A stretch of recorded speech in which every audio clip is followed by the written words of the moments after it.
After we got married, we got an apartment on Hai Ba Chung near the Tending Market. It's not the best part of town, but not the worst either. Very lively, bustling, noisy area. That's Mai Elliott. She lives outside of Los Angeles now, a graceful, elegant, middle-aged woman. She's talking about her life in Saigon in the early 1960s, the first days of the Vietnam War. I had an apartment of my own, Life couldn't have been better. The project was run by the RAND Corporation, a think tank based in Santa Monica, California, home to an extraordinary collection of intellectuals and thinkers and policy wonks. RAND is the kind of place where everyone speaks in complete paragraphs, and if you close your eyes as you listen, you can almost see the footnotes at the end of each one of those perfect paragraphs. The Defense Department relied on them heavily in those years. Still does. Tell me about how you come to work for RAND. Dave knew somebody at McVie who was an officer, a graduate student. Dave is Mai's husband, an American academic. MACV stands for Military Assistance Command of Vietnam, headquarters for the Vietnam War. So anyway, Dave knew this guy who was also a graduate student doing his military stint. And his wife, an American, was working at RAND. Mai Elliott is Vietnamese, and she ends up working at RAND in Saigon for a man named Leon Garay, one of RAND's most brilliant academics. He ran the secret study, and he's a big part of this story. Here's an interview RAND recorded with Garay just before he died in 2007. And how did you end up getting into Vietnam? I got drafted. Well, I was semi-volunteered, but I got drafted. The Chief of Air Force Intelligence asked me to go. Garay set up shop in an old French-style villa near the presidential palace in downtown Saigon, 176 Rue Pasteur. The house is still there. Flame trees and tamarind line the street, quiet, discreet. This was in 1964, just when Saigon was beginning to fall apart. Still, if you were a Westerner, you might go to the exclusive Cercle Sportif on the humid afternoons, to sit by the pool or play tennis, or have a cocktail on the veranda of the Continental Hotel. Maybe you'd hear a bomb or two off in the distance. Later, of course, things would get far worse. The house we lived in Saigon was directly under the trajectory of the rockets that the Viet Cong were firing at the palace. So we had a great experience of ducking under the dining room table. Garay had been working in the Santa Monica office of RAND when he was summoned to Vietnam. It was a job no one really wanted. Who would leave Southern California for Saigon? The Pentagon wanted him to run a project interviewing Viet Cong prisoners and defectors. Garay jumped at the chance. I had to organize my own team of Vietnamese. We were producing interview reports or interrogation reports for the U.S., for RAND, and for the chief of the intelligence of the Vietnamese armed forces. They all got copies. Later, Leon Garay got into trouble, or at least into an argument, and RAND brought in a third person to fix things, Conrad Kellen. I was supposed to be indoctrinated by Leon Garay. He was supposed to tell me about Vietnam. But I got very quickly the feeling that he was extremely partisan, for the South, which of course was part of his job. Mm-hmm. That woman's voice you hear, that's Mai Elliott again. She interviewed Kellen in Santa Monica after he retired from RAND for a history she wrote called RAND in Southeast Asia, a history of the Vietnam War. A brilliant book, by the way. He was sort of Mr. Vietnam at RAND, in the South, Mr. South Vietnam. Uh-huh. And I sort of became his sort of successor in a way.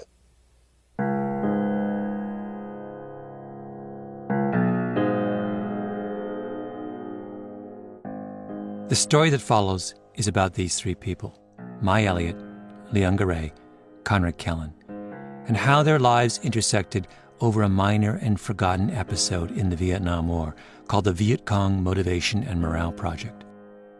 I say minor because what happened in that French villa on 176 Rue Pasteur didn't swing the war one way or another. Nobody who was part of the study ever fired a gun or dropped a bomb. But the story of the Morale Project says a lot about something that has obsessed us ever since: intelligence failure. Why is it so hard to tell what your enemy is thinking? That question came up after 9/11. during the 2 Gulf Wars. It came up again in Afghanistan. It comes up today with ISIS.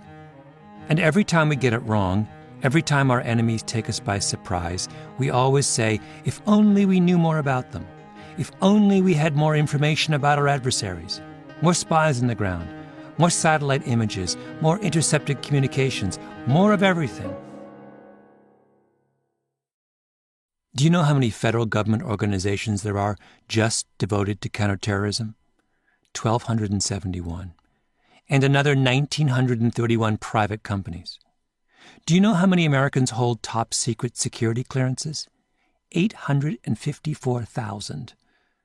Those numbers all come from an extraordinary Washington Post investigation from 6 years ago. And here's the most incredible statistic of all. Just since 9/11, just to house top-secret intelligence work, and just in the Washington, D.C. area, 17 million square feet of new office space has been built to house intelligence operations. 17 million. We want to know everything about our enemies. But what the Viet Cong Motivation and Morale Project tells us is this. You can know everything there is to know about your enemy. Everything. And that still won't solve your problem.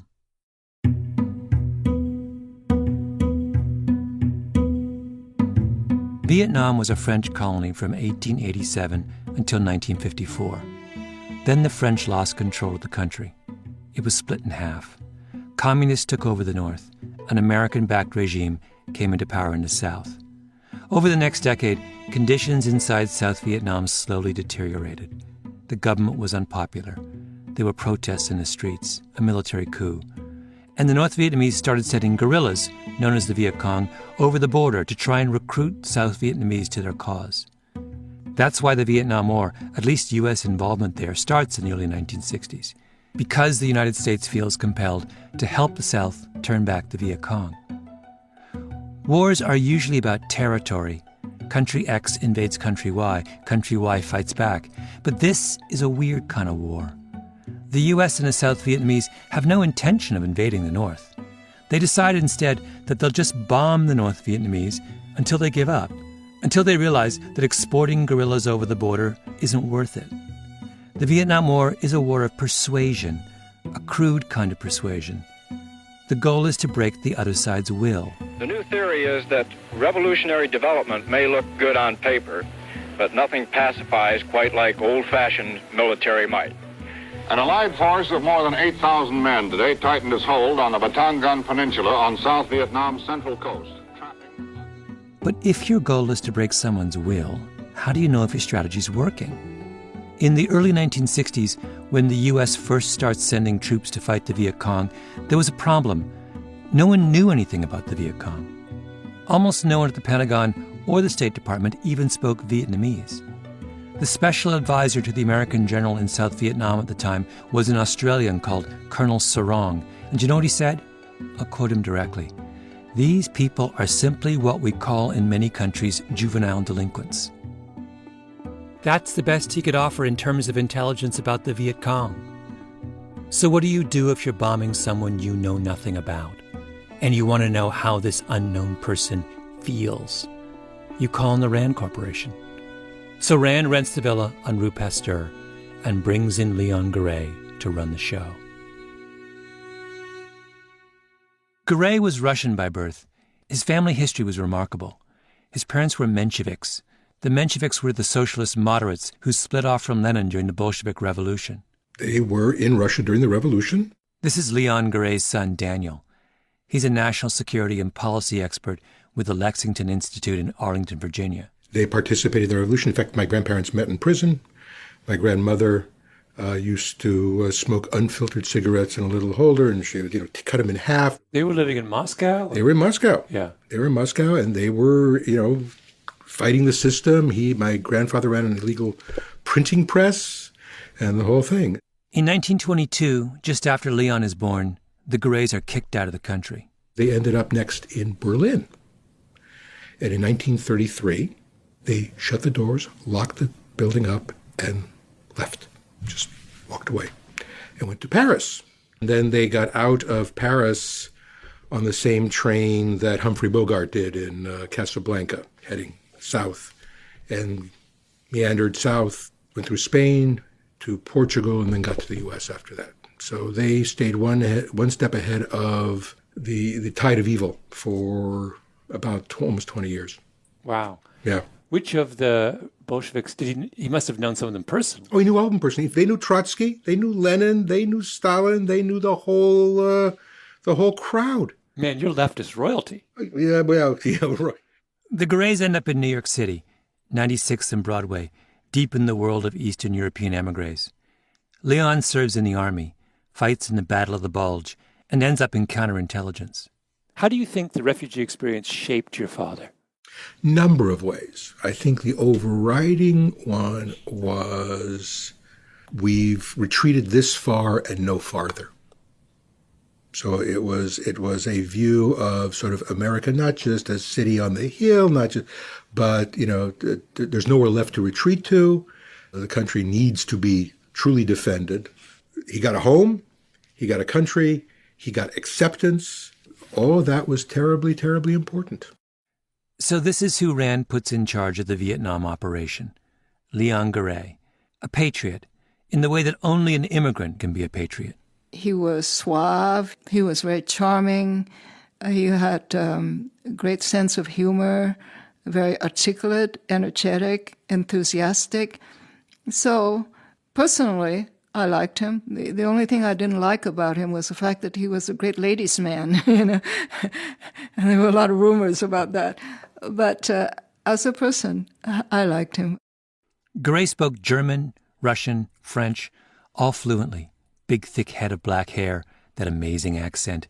He was the embodiment of the European intellectual. He had an amazing kind of research style all of his life, where there would be stacks of documents in Russian, in English, on his desk, and he'd literally be talking to you. And it would sort of be, there was this recent thing, and he'd sort of, it's not an eidetic memory, but he was certainly kind of librarian, encyclopedic in that kind of sense. Garay meets Robert McNamara, President Johnson's Secretary of Defense, and tells him what he thinks needs to be done. That is, to really answer the question of how the bombing is affecting the Viet Cong. That's the question I remembered very clearly. Again, this is from the interview Garay did with the Rand Archives a decade ago, at the end of his life. And he said, "What is your funding?" I told him we had $100,000. He said, "What could you do with $1 million?" That was his question. And I said, "I can do more of this stuff and have more people doing the interviewing." He says, "You have it." $1 million in Saigon in the mid-'60s was a king's ransom. So Garay hires a team of locals to fan out across the South Vietnamese countryside to interview defectors from North Vietnam and captured Viet Cong guerrillas. That's where Mai Elliott comes in. She was one of Garay's interviewers, and her story is every bit as fascinating as Leon Garay's. My father was appointed to Haiphong. He became mayor of Haiphong. She grew up in the north. Before the country was divided, her father was part of the French colonial administration. And as mayor, he had a lot of authority. He was almost like the king of that little town. And we live in an enormous house with an enormous garden in front and back, with a staff of servants and even a platoon of guards, who stood guard outside our gate. So that was really the best time of my life. Then the French get defeated in the north by the communists. Vietnam is divided in two.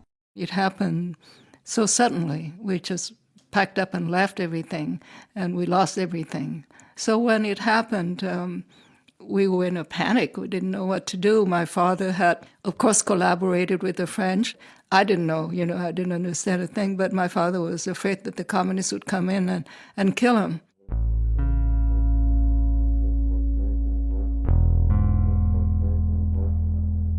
Mai Elliott didn't come to the Rand Project as a blank slate. She came with a history. She had to flee for her life from the communists in the north. Now she's been hired by Rand to figure out the communists, the same people who chased her family away. The interviewers would go out in teams of 3 or 4. Sometimes the groups would stay in Saigon and go to the prison where captured Viet Cong were held. Other times, they would head out into the countryside, hitching a ride on military planes to the Mekong Delta. The interviews were taped. They'd offer their subjects cigarettes. Sometimes they'd sit outside under the trees. It was friendly, not confrontational. The interviewers made it clear that they were only doing a research project. If the subject was uninteresting or reluctant, the sessions would be short. Other times, they might last for days. Then it was back to the villa on Rue Pasteur, where the interviews would be transcribed, translated, and edited.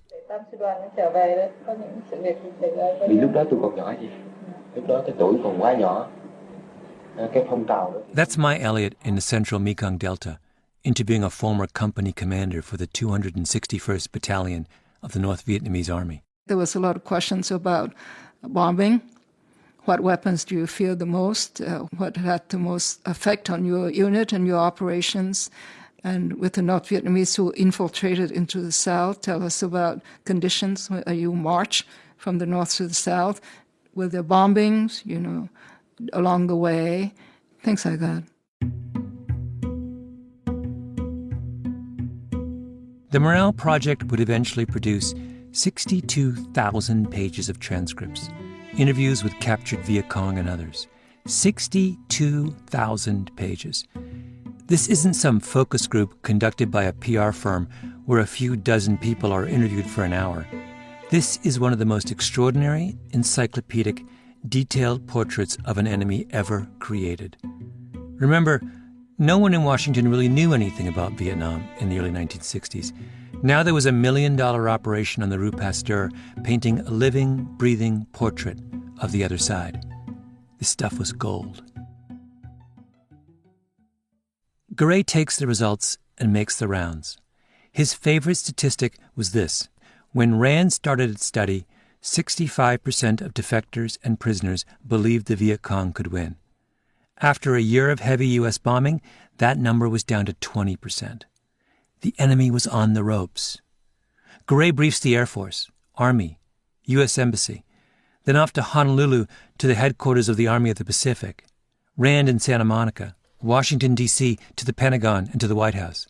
Helicopters would pick him up in Saigon and whisk him to aircraft carriers. At the villa on Rue Pasteur, he holds cocktail parties for everyone who was anyone in South Vietnam. Henry Kissinger, Walter Mondale, the U.S. Senator, later to become Jimmy Carter's vice president. Garay meets with visiting journalists, CIA officers. His stuff goes right to the top. Well, we've had an interesting report from a man named Garay, who works for the RAND Corporation, and we hired the RAND Corporation. That's Robert McNamara, Johnson's defense secretary, from tapes made of White House conversations. In 1965 and 66, President Lyndon Johnson decides to pull the United States deeper and deeper into Vietnam. And the story was that LBJ used to walk around with a summary of Garay's findings in his back pocket. Wars require public justification. If you're going to put thousands of lives at risk, you need to explain to your citizens just what you're doing. And that's what Leon Garay offered in the crucial early years of the Vietnam War. He offered justification. Enter Conrad Kellen, the third person in our story. When did I come to RAND? Oh, well, I lived in New York in 1964, I think it was. Kellen was a battered veteran of World War II and a little bit of a legend. I once spent 2 weeks in Los Angeles just going from one person's house to the next, asking for their memories of Kellen. Everybody remembers Conrad Kellen. If you took the absolute best of 19th century Central Europe and put it in a time machine that opened its doors in 1960s Southern California, that would be Kellen. I read in the papers that some people in Washington, some smart boys, had showered the North with millions of leaflets. Yes.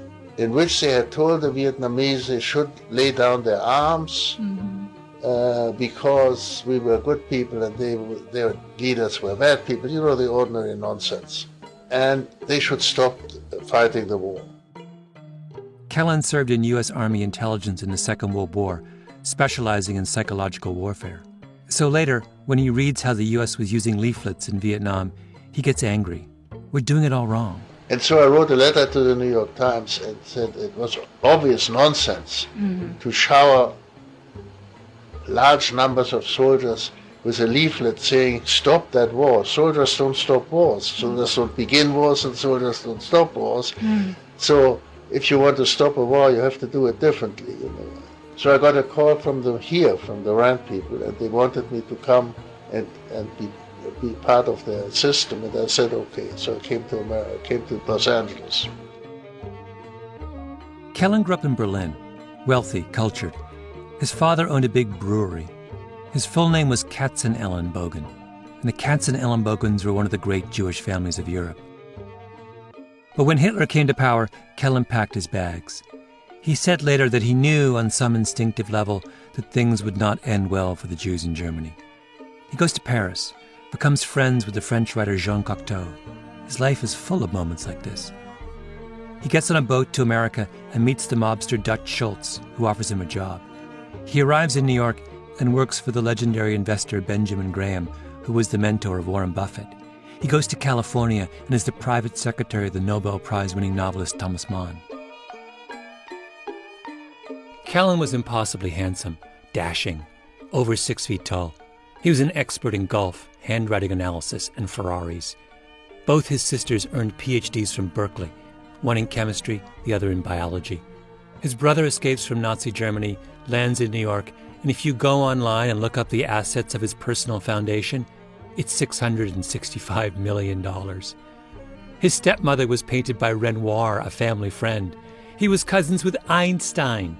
I mean, after a bit, it gets ridiculous. The craziest story about Kellen is when he was in Paris in 1945. The war has just ended, and he's sitting in the Café Select near the Champs-Élysées when a young woman approaches him. She says, "Are you an American GI?" He says, "Yes." She says, "Are you going back to the States?" He says, "Yes." She says, "You have to do me a favor. My father's an artist. I have to get his work safely to America." Because, of course, Europe was in chaos. And Kellen says, "By all means." But then she goes away and comes back with this massive stack of canvases. And he says, "There's no way I can take that." And she says, "You have to." Whereupon Kellen embarks on this epic month-long struggle to get these paintings safely across the ocean, which includes being trapped in the back of an open truck during a rainstorm and throwing his coat over the pile of paintings to keep them from being ruined, and staying up all night, night after night, because he's terrified someone will steal them. Who's the painter? Marc Chagall. I should say Marc Chagall, of course, because only Conrad Kellen would end up transporting the collected works of one of the most famous artists of the 20th century to America in a rainstorm on the back of a truck. The deal Chagall's daughter made with him was that he could take one picture and keep it for himself. So he takes one, a famous one. Then he sells it in the 1950s for what seemed like a lot of money at the time. But of course, it's a Chagall, a famous Chagall. And every now and again over the years, he'd spot his old painting in an auction catalogue, worth more and more and more, and he'd bury his head in his hands and say, "Oh."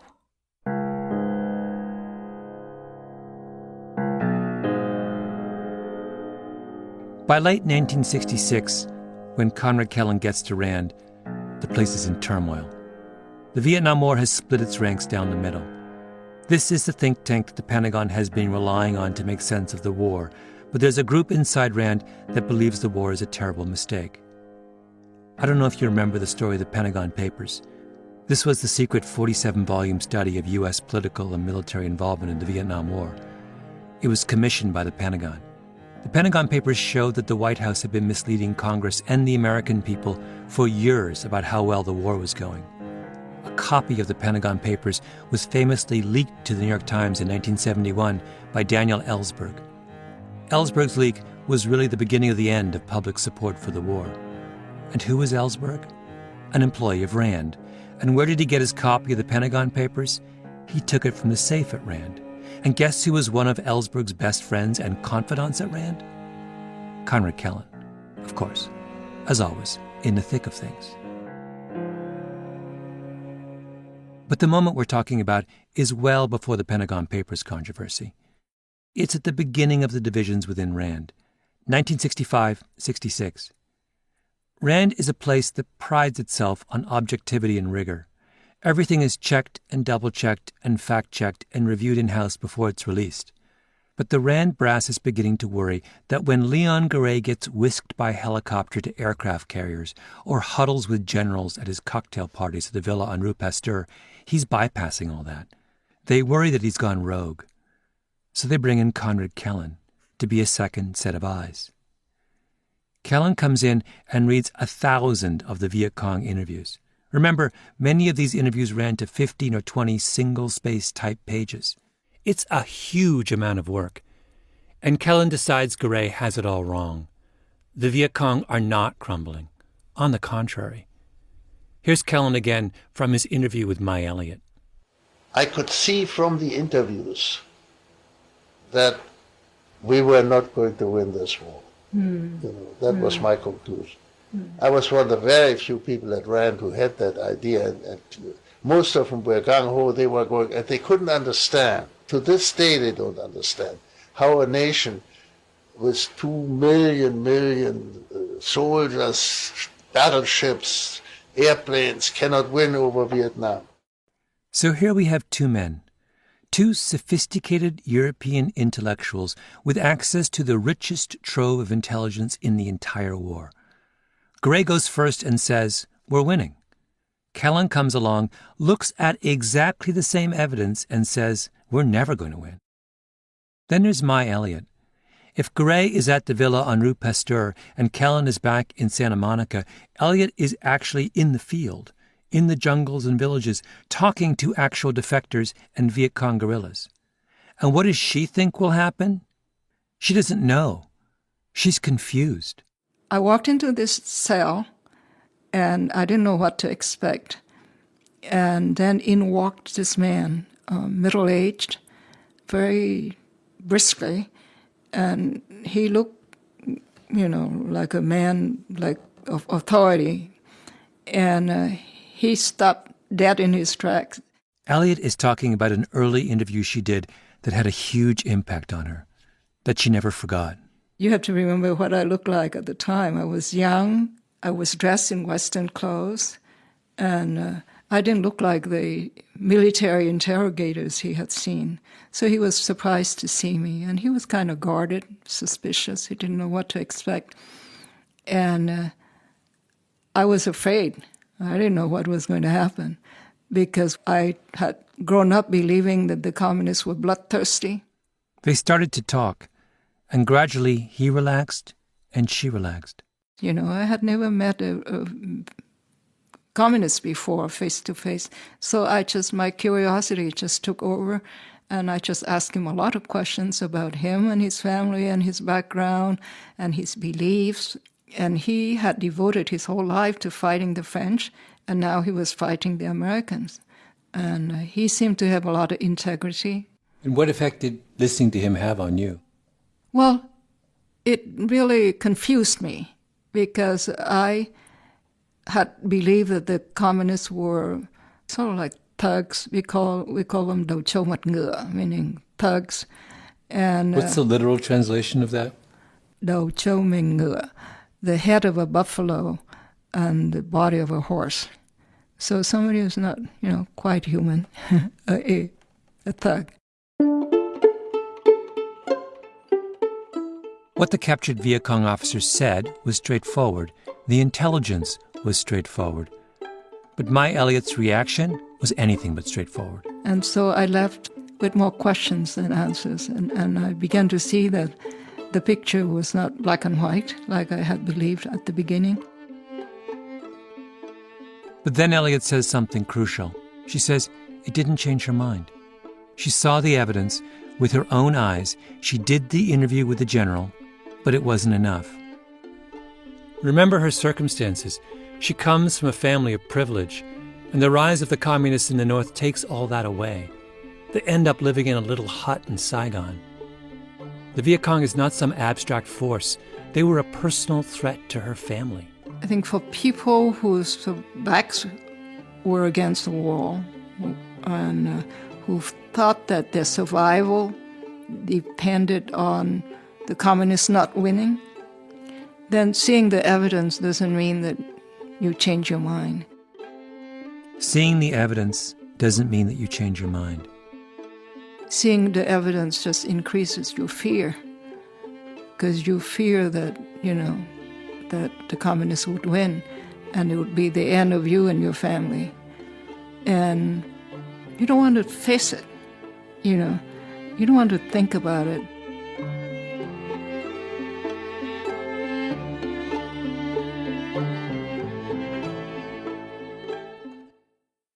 Leon Garay might well have read the transcript of that same interview that My Elliott did with the Viet Cong officer. And his interpretation would be, that guy's going to give up. If we just bomb people like him some more, we'll destroy their will. In retrospect, completely wrong. But think about this from Garay's perspective. Well, look, if you want to understand that, I am a professional refugee. I've been a refugee from Russia to Germany, from Germany to France, and from France to the United States. So 3 times. So as far as I was concerned, this was going to be my country, and whatever it was the national interest of the United States, was sufficient reason to pursue this thing. By this thing, he means fighting communism, the enemy that forced Garay out of his home in Russia. And in the 1960s, this thing, communism, is still out there. It's spread to Vietnam. Think how much Garay had to believe that America was winning the war. Leon Garay felt there was nowhere left to retreat to. You don't pick and choose your wars. Your country's at war, it's at war, period. You don't pick and choose whether you approve of it or not. That's nonsense. That's chaos.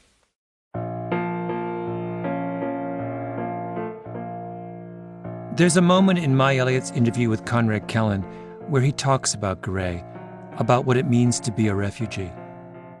I think, like many, eventually became great opportunists. What else could they do? I mean, if you were an opportunist, at least you had the American establishment on your side, Mm-hmm. The refugee is an opportunist because he is at the mercy of whatever country will take him. And I can't help but think that Kellen is also talking about himself here. He's acknowledging the biases that he brought to the interviews, because he's a refugee too.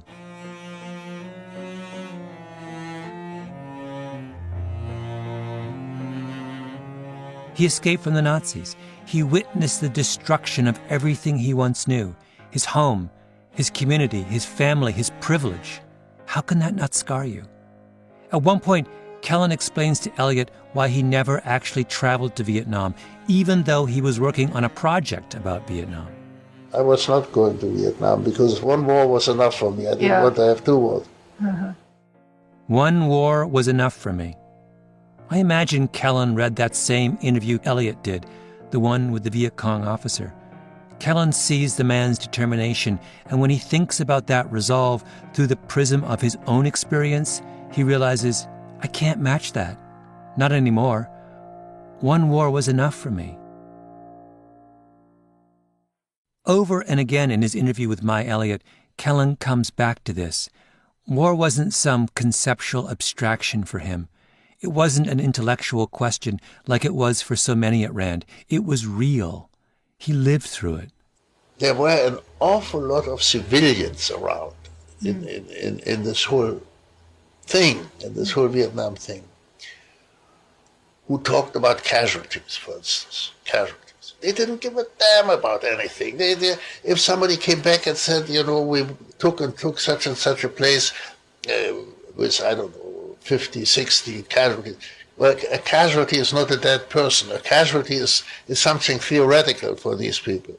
One interview with a Viet Cong officer, one fantastic bit of intelligence, an insight into the enemy's mind, and yet everyone was in disagreement on what it meant, because everyone was looking at it through a different set of eyes.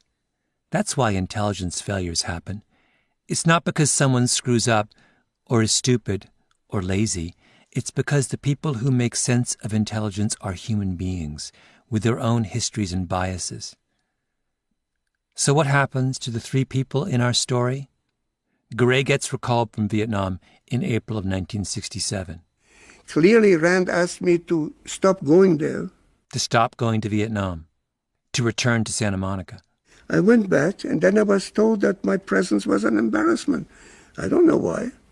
The suggestion was very clear that I should look for something else. How did you feel about that? Were you disappointed? Of course. I like Rand. He was hung out to dry. His son Daniel is a lot more blunt. My sense of it was they wanted, to cut loose from anything having to do with Vietnam. And the way to cut loose from this project and from him was to try and discredit the analysis and sort of then, okay, you're now no longer a legitimate analyst, well, you really do need to go. Yeah. Kind of thing. And can you describe your father in those years? So I think he was feeling quite beaten down. And frankly, I suspect there was a degree of just physical exhaustion. It may have been not that different than, when he and his family kept getting driven out of, cities in Europe and had to restart the whole process and restart the fight. I think there was a certain degree of that.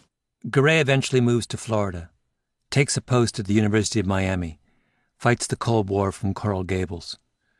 As for Mai Elliott, she eventually moves to America, lives in Ithaca, and it's only then, from the safety of upstate New York, that she finally accepts what the Viet Cong officer was telling her.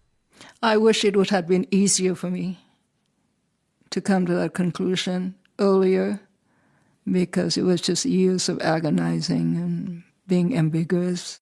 She finally admits it to herself. The North Vietnamese were determined. The war was wrong and unwinnable. I think that it's easier to be objective when you don't have a personal stake in a situation. And you can see the evidence and say, oh yeah, the war is not working, let's end it. But when you have a very deep, strong personal stake, it's a lot harder because you're talking about survival of your family, your relatives. Mai Elliott finally faced the difficult truth. As for Kellen sounds the alarm almost from the beginning of his time at Rand. He says the intelligence tells us the war cannot be won. But of course, if you know even the slightest bit about the Vietnam War, you know that no one listened to him, at least until it was too late. He suffered, like all of them did. I can only say that the people that I knew who talked a lot about scientific this and that, were the most unscientific people you can imagine. They just picked somebody, and then if they agreed with him or he agreed with them, then he was an expert, and if he didn't agree with him, he was not an expert, and then they wrote it down. The most unscientific people you can imagine. I'm not sure it's any different today, is it? And everybody wrote reports for everybody else. Mm-hmm. And it was almost like a comedy, It was so stupid. I got very angry about that.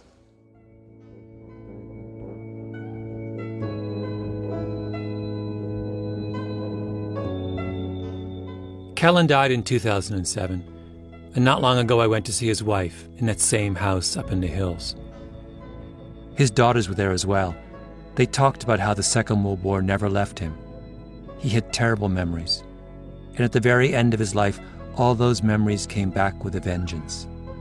Kellen would lie in his bed in sunny, beautiful Santa Monica, and he would dream that the Nazis were coming up the hill to take him away.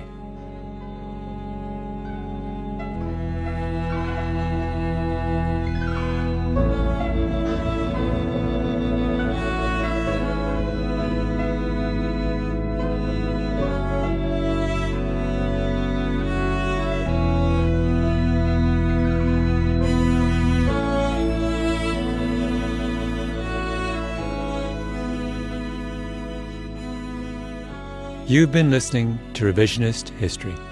If you like what you've heard, do us a favor and rate us on iTunes. It helps. You can get more information about this and other episodes at revisionisthistory.com or on your favorite podcast app. Our show is produced by Mia LaBelle, Roxanne Scott, and Jacob Smith.